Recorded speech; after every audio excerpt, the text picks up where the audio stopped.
السلام علیکم ورحمۃ اللہ وبرکاتہ۔ میں ہوں بابر الیاس اور آپ دیکھ رہے ہیں شہباز انفو پوائنٹ اور قلمدان ٹی وی نیوز۔ جیسا کہ آپ لوگوں کو معلوم ہے کہ پاکستان میں سال 2020 کے دوران پہلا چاند گرہن لگے گا 10 اور 11 جنوری کی درمیانی رات۔ تو سورج گرہن اور چاند گرہن کے دوران اسلامی روایات کیا ہیں، اس کے متعلق ہم آپ کو آج آگاہ کریں گے۔ زمانہ جاہلیت میں عربوں کا عقیدہ تھا کہ سورج یا چاند کو اسی وقت گرہن لگتا ہے کہ جب کوئی اہم شخصیت پیدا ہو یا وفات پائے یا دنیا میں کوئی اہم واقعہ رونما ہو۔ نبی کریم صلی اللہ علیہ وآلہ وسلم کے عہد مبارک میں سورج گرہن لگا اور اتفاق سے اسی دن آپ کا جگر گوشہ سیدنا ابراہیم علیہ السلام بھی وفات پا گئے۔ تو لوگ کہنے لگے ابراہیم کی وفات کی وجہ سے سورج کو گرہن لگا۔ تو نبی کریم صلی اللہ علیہ وآلہ وسلم نے لوگوں کو نماز پڑھائی اور خطبہ ارشاد فرمایا۔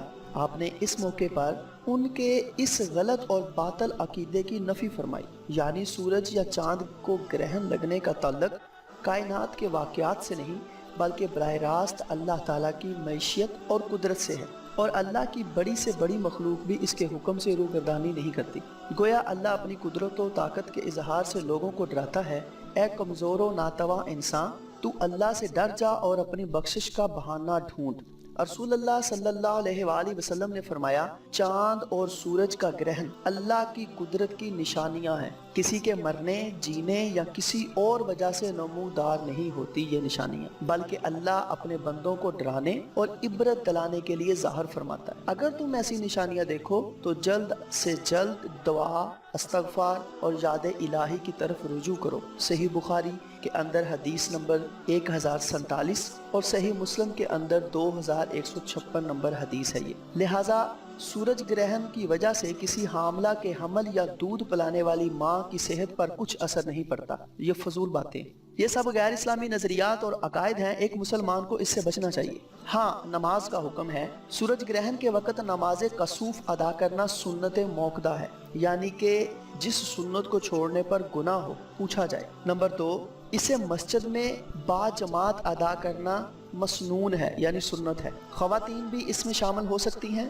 امام جہری قرات کے ساتھ 2 طویل رکعتیں پڑھائے گا۔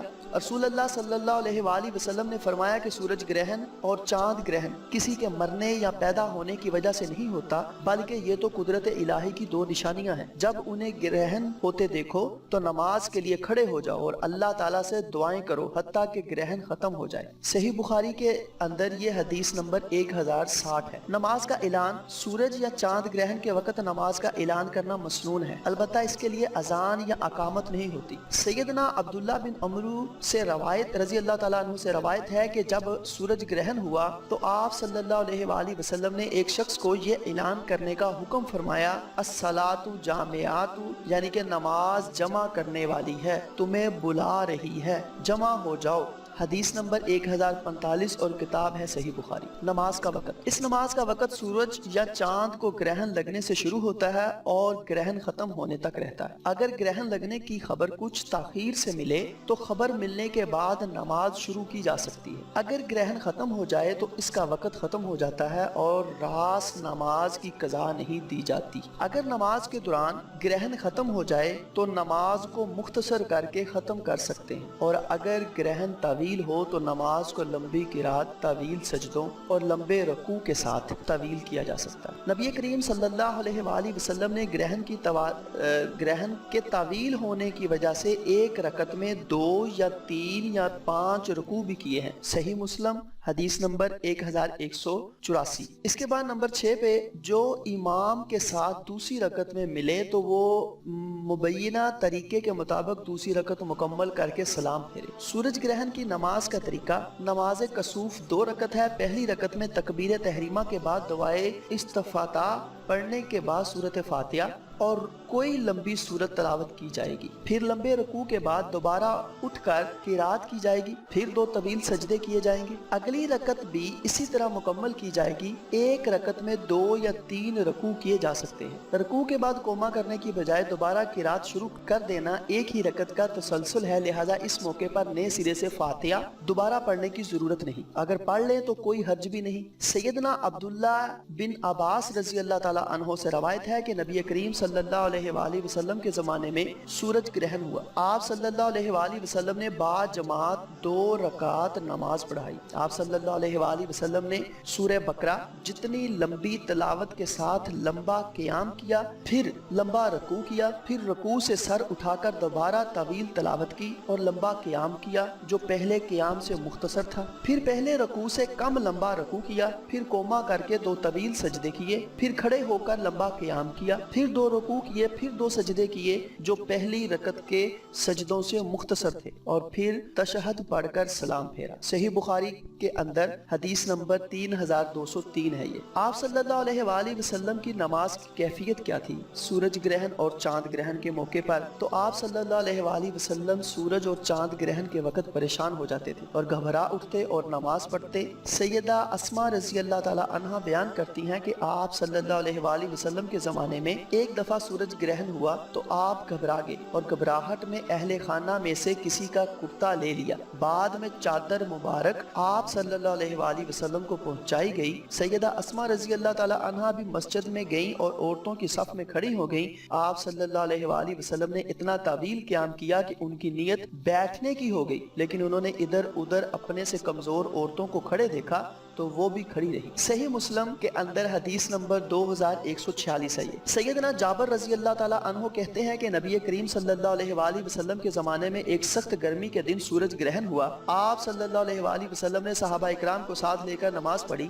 آپ نے اتنا طویل قیام کیا کہ لوگ گرنے لگے۔ صحیح مسلم کے اندر حدیث نمبر 1181 ہے۔ یہ آپ صلی اللہ علیہ وآلہ وسلم کا گھبرانا اللہ کے ڈر کی وجہ سے تھا۔ جب آپ صلی اللہ علیہ وآلہ وسلم اللہ کے پیارے نبی ہونے کی باوجود گھبرا اٹھتے تھے تو افسوس ہے کہ ان امتیوں پر جو گناہوں کے بوجھ تلے دبے ہونے کے باوجود ایسے موقعوں پر اللہ کی طرف رجوع نہیں کرتے، بلکہ آج کل تو سیلفی کا رواج ہے، بلکہ کافروں کے دیکھا دیکھی اس منظر کو دیکھنے کا اہتمام کرتے ہیں اور پکنک کا ماحول بنا لیتے ہیں۔ استغفر اللہ۔ سیدہ اسماء رضی اللہ تعالیٰ عنہ کہتی ہیں کہ آپ صلی اللہ علیہ وآلہ وسلم نے اتنا لمبا قیام کیا کہ مجھے عورتوں کی صف میں کھڑے غش آ گیا۔ میں نے برابر میں اپنی مشک سے پانی لے کر سر پر ڈالا۔ صحیح بخاری کے اندر حدیث نمبر 86 ہے۔ یہ تو میرے دیکھنے اور سننے والوں، نبی کریم صلی اللہ علیہ وآلہ وسلم کس قدر انہماک اور اہتمام سے سورج گرہن کی نماز پڑھتے تھے۔ ہمیں بھی اس نماز کا اہتمام کرنا چاہیے۔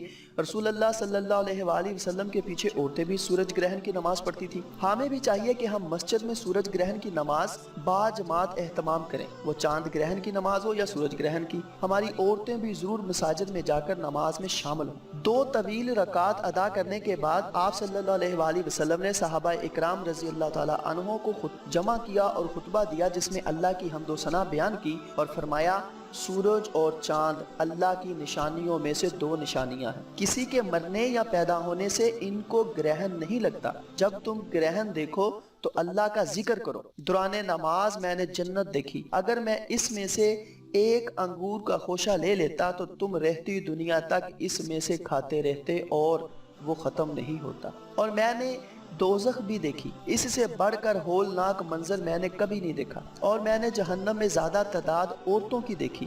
عرض کیا گیا، اے اللہ کے رسول صلی اللہ علیہ وآلہ وسلم، عورتیں جہنم میں زیادہ کیوں ہیں؟ آپ صلی اللہ علیہ وآلہ وسلم نے فرمایا کہ وہ کفر کرتی ہیں۔ عرض کیا گیا، کیا اللہ کا کفر کرتی ہیں؟ آپ صلی اللہ علیہ وآلہ وسلم نے فرمایا، وہ خامد کی ناشکری کرتی ہیں۔ اگر تم ایک طویل مدت تک ان میں سے کسی کے ساتھ اچھائی کرتے رہو، پھر وہ اپنی مرضی کے ساتھ کوئی خلاف توقع کام دیکھو ان سے، تو کہہ دیتی ہیں کہ میں نے تجھ سے کبھی بھلائی نہیں دیکھی۔ صحیح بخاری کے اندر حدیث نمبر 1052 ہے۔ یہ اس سے معلوم ہوا کہ کسی موسن کی احسان فراموشی سے گناہ کبیرہ ہے۔ خواتین کو اپنے خامد کے احسانات کا شکر گزار ہونا چاہیے اور اس کی فرما برداری کے ذریعے اللہ رب العزت کی رضا حاصل کرنے کی کوشش کرنی چاہیے، نہ کہ اس چیز کا اہتمام کیا جائے کہ سورج گرہن اور چاند گرہن سے بچے ایسے پیدا ہوتے ہیں تو وہ حاملہ عورت کو یہ کرنا چاہیے۔ یہ سب فضول اور رسمی باتیں۔ اللہ ہم سب کو ہدایت عطا فرمائے۔ نماز کے بعد کثرت سے استغفار کرنا چاہیے، دعا مانگنی چاہیے، تسبیح و تکبیر پڑھنی چاہیے اور صدقہ کر کے اپنے رب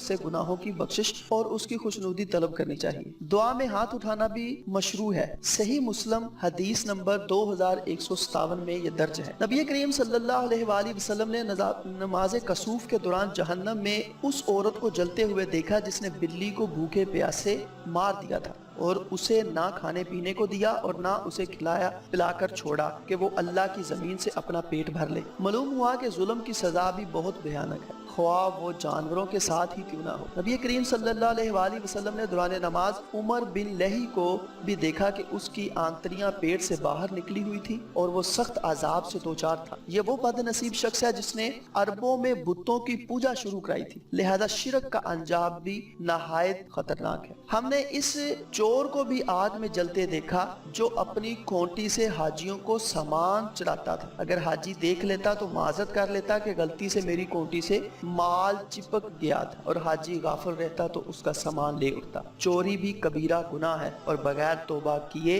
معاف نہیں ہوتی۔ تو میرے دوستو، خواتین کو یہ نماز گھروں میں انفرادی طور پر بھی ادا کرنی چاہیے۔ جو خواتین حیض و نفاس کی وجہ سے نماز ادا نہیں کر سکتی تو وہ دعاؤں اور استغفار اور ذکر و تسبیحات میں مشغول رہیں دوران گرہن، کیونکہ پاکستان میں 10 اور 11 جنوری کو سورج گرہن چاند گرہن ہوگا، تو خواتین اس میں شرکت کریں، نماز کا اہتمام کریں۔ اس کا مطلب یہ ہے کہ جماعت میں مردوں کے ساتھ شامل ہو بھی سکتی ہیں اور نہ بھی ہوں، البتہ گھروں میں بھی پڑھی جا سکتی ہے۔ مختلف روایات میں رکوع کی تعداد 2 یا 3 یا 5 ملتی ہے، جیسا کہ مسلم شریف کی روایت میں ہے، اور اس بارے علماء فرماتے بھی ہیں کہ نبی کریم صلی اللہ علیہ وآلہ وسلم نے ایک رکعت میں ایک ہی رکوع کیا تھا، لیکن رکوع بہت طویل تھا، اس وجہ سے جو لوگ پیچھے کھڑے تھے انہوں نے سر اٹھا کر دیکھا کہ رکوع ختم ہوا یا نہیں، تو ان سے پیچھے کھڑے ہوئے لوگوں نے یہ سمجھا کہ شاید آپ صلی اللہ علیہ وآلہ وسلم نے متعدد رکوع کیے ہیں۔ بعض علماء نے یہ بھی فرمایا ہے کہ رسول اللہ صلی اللہ علیہ وآلہ وسلم نے زیادہ رکوع کیے تھے، لیکن یہ عمل رسول اللہ صلی اللہ علیہ وسلم کے ساتھ خاص تھا۔